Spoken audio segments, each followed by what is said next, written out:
Who's Atelier Materi?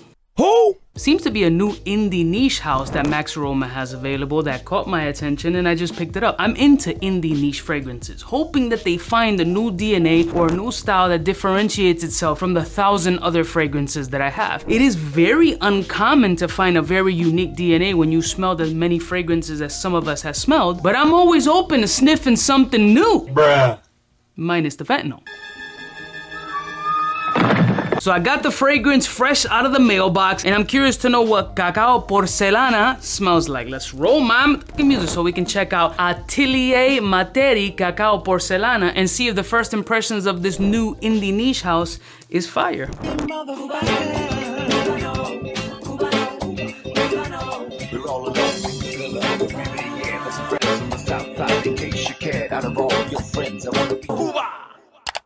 Blessing morning, my beautiful peoples. You know who it is. It's your boy, 𝐷𝐸. Shout out to Max Aroma for sponsoring today's video, and shout out to me for selecting this brand and this fragrance. I thought that this one would be the best one to start off with because of the note of cacao. At least that's what the name says. Cacao. There's something fun about discovering niche indie brands that really brings a smile to my face. It's like all these underground hidden gems, like finding a dope bootleg or a mixtape back in the day of an up and coming rapper that can potentially break through and be super lit. That's kind of how I feel with niche indie brands. That's what happened with like 𝗎𝐵𝐸𝐻 or 𝗬𝐵𝐸𝐻. And I feel that's what happened with a lot of the fragrances, with the Rojas, with the Manceras and Montals, ATHs, so on and so forth. It's like these on the low fragrance houses, right, that don't have mainstream marketing or have the capability to be out there. You might potentially find a hidden gem in one of these pieces. And hopefully that's what we find with Cacao Porcelana. I don't remember the notes of this fragrance. I don't know shit about the brand. Mostly I don't know shit about any of the brands because I really don't give a flying fuck. It's all about the scent. What's that haunting aroma? And this shit is tight like a tiger. So at usual Cuba fashion, fuck the packaging. And we just open this shit wide open. Let's open.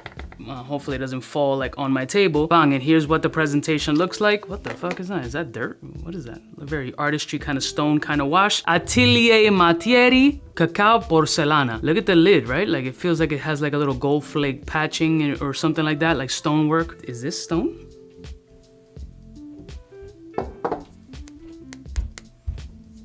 I'm confused. It feels like a texture. Is it stone? It has pores. It has like a grit to it. I'm confused. But here's what the whole presentation looks like. It's got its insignia here. The bottling and presentation do look familiar. Potentially seen them on IG, but I really don't know anything about the brand. It's definitely first time smelling them. Ooh, garbage. More garbage. And let's look up some notes. All right, so according to Fragrantica, now I see what caught my attention. It's got booze in it. There's rum. So we got rum, cacao, and immortalum top, followed by white tobacco, Davana, followed by patchouli, tonka bean, sandalwood, and Indian jasmine. All right, it had booze in it, so that's what caught my attention. Cacao and booze definitely is where it's at. Where are my test strips at?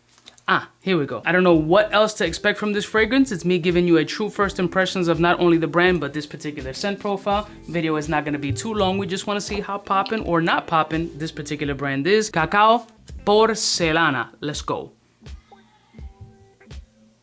Very cacao forward. Chocolatey yet fresh. It's soft and comforting, almost like a big, fluffy, down feather comforter with chocolate nibs sprinkled all over it. I'm not getting much of the booze on the test strip. I'm getting a lot of airiness. I'm getting a musky feel. I'm also getting a mild suede and tobacco essence from this fragrance. The cacao is absolutely beautiful and it's a really fresh interpretation of cacao, which I'm not used to. I'm used to it being a little bit darker, chocolatier, maybe a little smoky, a little incensey, and it's not necessarily that. It's got a hefty amount of freshness, which just doesn't make any fucking sense. That doesn't make sense. There's a lot to unpackage in this scent. I can tell I'm gonna have to go on skin because there's a lot going on and it feels like it wants to develop, but it's being held back. There's something there that's interesting. I want to see if I do pick up that rum note. The cacao freshness is really the star of the show. The cacao is actually very photorealistic and beautiful and bitter chocolatey. Ooh.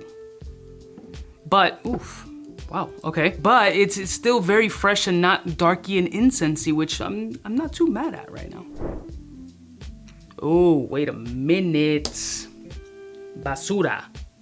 A lot of booze off the skin. The rum alcoholic punch, I mean, feels very dense, very deep, very Zacapa 23. It's a rum for you non-drinkers. Ooh, fuck. It's still a chocolatey fresh fragrance, but the booze is very diesel. It's almost like Killian status booze. It's like the alter ego, the Black Phantom, only way fresher, but also complex. Like in this scent, I'm getting a bit of old school pop the lid on the Nesquik can granular kind of situation mixed with like a beautiful cognac, not necessarily rum. There's an elegance here, there's a black tie situation here, there's still this cute element of freshness with that chocolatey nub and booziness that makes it playful yet mysterious. And I'll drink to that.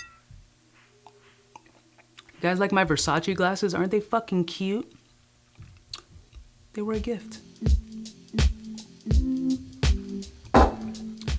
Ah, liquor give me life. Let me give this a couple of seconds and see how this thing winds down, because it is very complex and difficult to break down, because as soon as I say, ooh, this is fresh, it starts to get a little bit dark. Ooh, this is boozy rum, it starts to turn a little cognac. Ooh, this is chocolatey and leaning towards dark chocolate, it becomes almost like a chocolatey whipped cream mousse situation. So let me let it fully dry down so I can give you my final interpretation. But so far, complexity is the name of the game when it comes to this house, and it's not boring, so golf clap. I'll be right back. A little longer than a few minutes later. All right, we're giving it a couple of minutes. I want to get my nose deep into my forearm and seeing what I truly think of this brand. So far, I'm getting complexity, I'm getting unique, I'm getting sexy, and I'm getting kind of confusing and depths and layers upon layers, which is what you want out of a fragrance that isn't cheap. Let's go. There's a little bit of a coriander element and a little bit of a cumin vibe. There's a mild funk, a little underlying funk here, covered by this alcoholic-y dark liquor essence and this chocolatey nub vibe. It still has not lost its element of freshness. I'm assuming it's coming from that jasmine, but the combination of what's listed as white tobacco, which I'm personally not familiar with, white tobacco, rum, and then that cacao seem to be the most prominent, along with that musky white jasmine essence that adds an element of freshness to this scent without having any citruses in this scent at all. A very unique, complex, yet handsome fragrance that I'm very interested in. And not only that, something about this moniker, it just keeps, maybe you guys can clarify for me, because I personally don't remember if I've ever smelled anything from this brand. The presentation looks very familiar, but this hallmark, this A&M hallmark, I feel like I've seen it, I don't know, in jewelry or leather goods or something about that hallmark is really catching my attention. I just have no idea from where. So far, this is a beautiful first impressions. Definitely not a cheap fragrance. It's hovering in that $250 space before any coupons. If I have any, I'll put in the link in the description. But sample before you buy, before you start blowing the bag on a $200+ fragrance and then be like, ah, Cuba, this shit is whack or whatever, da da da. I don't know you or your taste. I'm just telling you what I get. I'm just saying. On a scale of 1 to 10,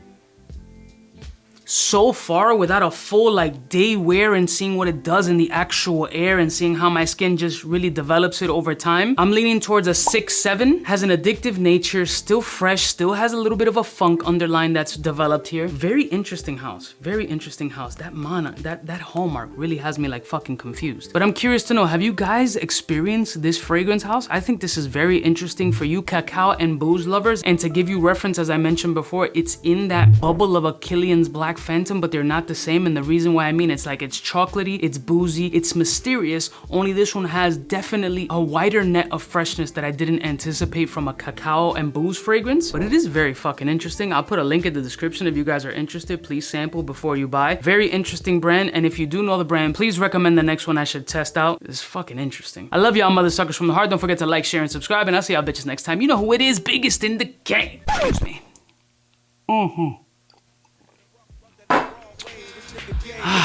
Smooches. Hey, for all the chicks that got dead in the penthouse suite on top of my mom's crib. It's nonsense you never get in. It's nonsense that you would think that you would